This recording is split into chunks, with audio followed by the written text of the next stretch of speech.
युद्ध के 52वें दिन रूस ने दहला दिया है। आज रूस यूक्रेन जंग का हर अपडेट आपको हम बताने जा रहे हैं। आज आपको रूस की हर चाल के बारे में विस्तार से मैं दूंगी, आपको जानकारी बताएंगे। आखिर पुतिन को गुस्सा क्यों आया है? बुलेटिन के इस कारवां को बढ़ाने के लिए राजीव हमारे साथ मौजूद हैं। यूक्रेन के बारे में राजीव, क्या है बड़ी खबर?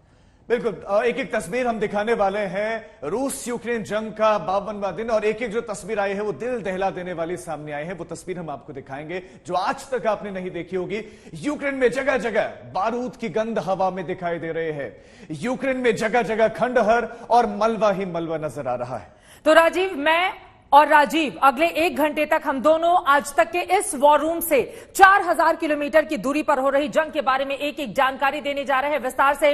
रूस ने यूक्रेन पर अब तक का सबसे बड़ा दहलाने वाला हमला किया है। एक साथ यूक्रेन के 10 शहरों पर रूस ने अटैक कर दिया है। हर गुजरते दिन के साथ यह माना जा रहा था कि स्थिति थोड़ी, यहां पर हम आपको जानकारी दे रहे हैं, खार्किव में 10 लोगों की मौत हो गई है जबकि 42 लोग घायल हो गए हैं। एक साथ 10 शहरों पर अटैक किया गया है। कीव में सबसे बड़ा धमाका रूस की ओर से किया गया है। माना यह जा रहा था कि जैसे जैसे दिन आगे बढ़ेंगे वैसे वैसे कम से कम हालात सुधरेंगे, लेकिन अब ऐसा लग रहा है कि रूस पर जिस तरह के प्रतिबंध अंतर्राष्ट्रीय स्तर पर कई पश्चिमी देशों की ओर से लगाए जा रहे हैं उसके बाबत यह माना जा रहा है। और एक साथ 10 शहरों पर राजीव अटैक कर दिया है रूस ने यूक्रेन के अलग अलग हिस्सों में। बिल्कुल चित्रा, बहुत बड़ी जानकारी आप दे रहे। तो जैसे चित्रा ने बताया कि रूस ने ये सीरियल अटैक किए हैं, 10 लोगों की मौत भी हो गई है, 42 लोग जख्मी भी बताए जा रहे हैं। और यही वजह है कि यूक्रेन के शहरों में अलर्ट का सायरन बज रहा है। लगातार वो सायरन बज रहा है और लोगों की नींद उड़ी हुई है सायरन की वजह से। राजधानी कीव को हाई अलर्ट पर रखा गया है।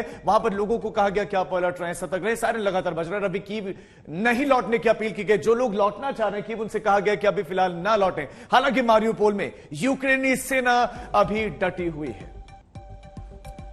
मारियोपोल में डटी हुई है यूक्रेनी सेना, लेकिन रूस का बड़ा एक्शन आज सामने आया है। हम आपको दिखा रहे हैं यूक्रेन के शहरों में अलर्ट का सायरन भी बज रहा है। रूस का पूरा एक्शन लगातार जारी है। इस सब के बीच आपको बताएं, यूक्रेन का दावा है कि कीव के करीब 900 शव की बरामदगी हुई है। मरने वालों में से 95% लोग रूसी फौज की गोलियों का शिकार हुए हैं। यूक्रेन का मानना है कि आने वाले दिनों में यह मंजर और मातमी हो सकता है।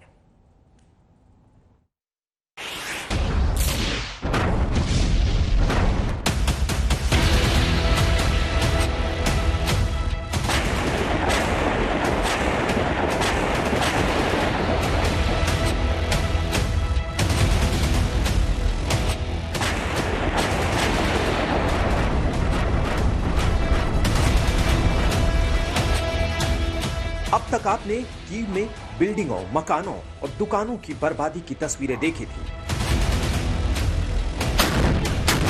आपने सुना कि कैसे कीव को कब्जा करने की रूस की चाहतें ध्वस्त हो गई।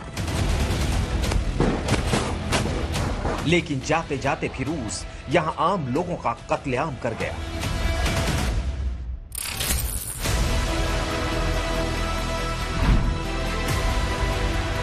रूसी फौज के लौटने के बाद जब यूक्रेन ने इस इलाके में सर्च ऑपरेशन शुरू किया तो रूह कपा देने वाली तस्वीरें सामने आई। कीव के बाहरी इलाकों से करीब 900 लाशें मिली हैं। कीव रीजन के पुलिस हेड ने बताया कि आम लोगों की जघन्य हत्या कर रूस की फौज उन्हें सड़कों पर छोड़ गई। यहां मिली 900 लाशों में से करीब 95% की गोली मारकर हत्या की गई है। कीव के आसपास जो 900 लाशें मिली हैं, उसके बाद कैसे कीव रूस के लिए गले की हड्डी बन गया।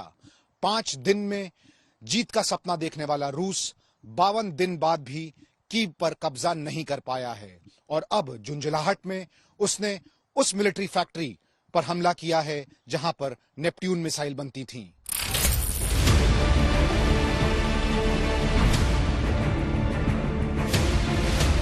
इसी तरह की पहली तस्वीरें बूचा से आई थी जिसे देखकर दुनिया दंग रह गई थी। इसके बाद ही रूस को UNHRC से बेदखल किया गया। सड़कों, गलियों, टूटे बिखरे मकानों में बिखरी लाशों को देखकर मानवता कराह उठी। रूस की मंशा सिर्फ यूक्रेन की आर्मी को बर्बाद करना शायद कभी था ही नहीं। उसने यूक्रेन के आम लोगों को भी दुश्मन माना और उनके खून का सैलाब बहाया।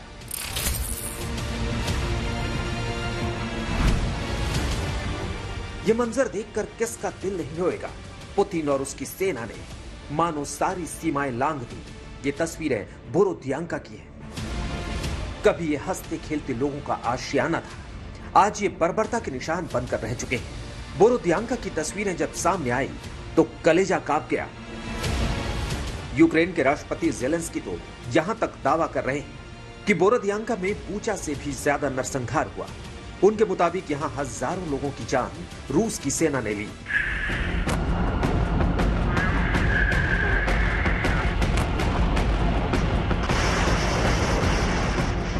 जिन जिन शहरों से रूस की सेना जाएगी वहां से तबाही की ऐसी ही बहुत सी तस्वीरें आएंगी। जिस युद्ध में युद्ध की मर्यादाओं को ताक पर रख दिया गया है, वहां उम्मीद बची ही क्या है। आशंका तो यहां तक है कि यह आग यूरोप के दूसरे शहरों में भी पहुंचेगी, क्योंकि फिनलैंड और स्वीडन नाटो की सदस्यता के लिए आवेदन करने वाले हैं। रूस को यह बात गवारा नहीं है, वो उन्हें भी खुलेआम धमकी दे रहा है।